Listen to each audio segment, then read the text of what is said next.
The restaurant fell silent. Every fork froze mid-air. The sound of a slap echoed through the room. Sharp, shocking, cruel. All eyes turned toward the corner booth, where a powerful billionaire CEO, Mark Renner, stood over his trembling wife, Sarah, her face red, tears streaming, one hand cradling her swollen belly. But no one moved. No one said a word, because everyone knew who he was. Mark Renner, the ruthless billionaire who owned half the city. He wasn't just rich, he was untouchable, and everyone in that high-end restaurant feared losing their jobs, their businesses, or worse, their lives, if they dared to cross him. Sarah whispered, "Please, Mark." Not here, but before she could finish, his voice cut through the air. "You think carrying my child gives you a right to disobey me?" The tension was unbearable. The waiters pretended not to see, the manager looked away, even the security guards hesitated, until the front door creaked open, and in walked three men, black leather jackets, tattoos, heavy boots that thudded against the marble floor, the word "Riders of Mercy" stitched on their backs. Everyone went still. The bikers exchanged a look. Then their leader, a tall man with cold blue eyes, stepped forward. "What did you just say to her?" he asked, voice low and deadly calm. And in that moment, the entire room held its breath. Sarah Renner used to believe in fairy tales. She used to think love could fix anything, that behind every successful man stood a strong woman who believed in him. But after 5 years of marriage to Mark, she had learned the truth. Mark wasn't just successful, he was controlling, violent, and dangerously proud. The world saw a charming CEO, a philanthropist, a self-made billionaire who inspired millions. But at home, Sarah saw the monster behind the mask, a man who measured love in obedience and control. Tonight was supposed to be different. They had come to celebrate their unborn child, their fresh start. Sarah had spent the morning preparing herself to forgive, to hope that maybe, just maybe, the man she fell in love with still existed somewhere inside him. But it all fell apart when she told him she wanted to name the baby after her late mother. "Your mother was weak," he sneered, slamming his glass on the table.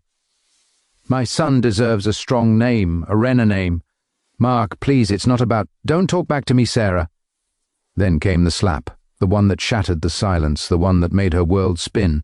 People looked, but no one helped. That was how power worked in Mark's world. Fear silenced truth, money bought silence. But fate had other plans that night. At the bar sat three men who weren't part of Mark's world, bikers, rough and scarred, the kind of men people avoided. Their club, Riders of Mercy, was known for helping abused women find safety. They weren't saints, but they believed in justice. Their leader, Cole Maddox, had seen enough pain in his life. A veteran, ex-cop, and a man who carried the memory of a sister he couldn't save, a sister who died at the hands of her abusive husband. When Cole heard the slap, something inside him snapped. He turned to his brothers. "You hearing what I'm hearing?" The other two nodded. Without a word, Cole stood up. The room tensed as he approached the booth. Mark looked up, annoyed. "Who the hell are you?" Cole's voice was calm but cold. Someone who doesn't like men hitting women. Laughter rippled from Mark's table of business partners, forced, nervous laughter. "You have no idea who you're talking to," Mark growled. "I could buy and sell your life with one phone call." Cole took a step closer, his shadow falling across Mark's face. "Maybe, but tonight money doesn't matter, respect does." For the first time, Mark hesitated. He was used to fear, not defiance. The bikers didn't flinch when his security guards moved closer. In fact, Cole's second-in-command, Ryder, simply said, "Touch him and we'll make sure this whole city knows what kind of man your boss really is." Sarah stared at them, speechless. No one had ever stood up to Mark before. Not once, and for the first time in a long time she felt hope. Mark's pride was burning hotter than fire. He slammed the table, shouting, "Get out before I destroy every one of you!" Cole didn't move. He looked straight at Sarah, not with pity, but with understanding. "Ma'am, do you want to leave?" he asked gently. Sarah's lips trembled. She looked around, at the frightened faces, the cameras turned away, the waiters pretending nothing was wrong. Then she looked at Mark, and finally whispered, "Yes." That single word broke the billionaire's illusion of control. Mark lunged at her. But before he could touch her again, Cole grabbed his wrist mid-air and twisted, not violently, just enough to make him stop. "You ever raise your hand to her again," Cole said, voice low and steady, "and I'll make sure every boardroom, every news channel, every soul in this city knows what kind of man you are." Security hesitated, unsure what to do. Mark was red with rage but powerless in front of those calm, fearless eyes. Cole turned to Sarah. "Come with us. We'll get you somewhere safe." Sarah nodded, and for the first time in years she felt air fill her lungs. They walked out together, through the silent restaurant, through the sea of bowed heads that had watched her suffer. And as she passed them, she realized something. People weren't weak, they were afraid. But sometimes it only takes one brave act to shatter fear's hold. Outside, the night air was cold. The bikers led her to their bikes, wrapping her in a jacket to keep her warm. "Where will I go?" she asked softly. Cole smiled. "We've got a shelter for women like you. You're safe now."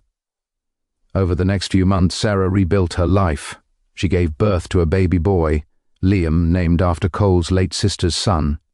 The bikers became her family, helping her heal, helping her find strength she never knew she had. Meanwhile, Mark's empire began to crumble. Videos from that night, leaked by a brave waiter, spread across social media. His board forced him to resign. His investors fled. Justice had finally found him. Years later, Sarah stood on the stage of a women's foundation charity, holding her son's hand. Cole and the bikers were in the front row, smiling with pride. She looked at the crowd and said, "If someone ever tells you you're too small to fight back, remember, courage doesn't need money or power, it just needs a voice. And that voice can change everything." The audience rose in applause, and among them the Riders of Mercy stood tall, not as outlaws but as heroes who reminded the world that real strength is standing up for what's right, even when the whole world looks away. No one is untouchable. True power lies not in wealth or fear, but in courage, compassion, and the will to do what's right.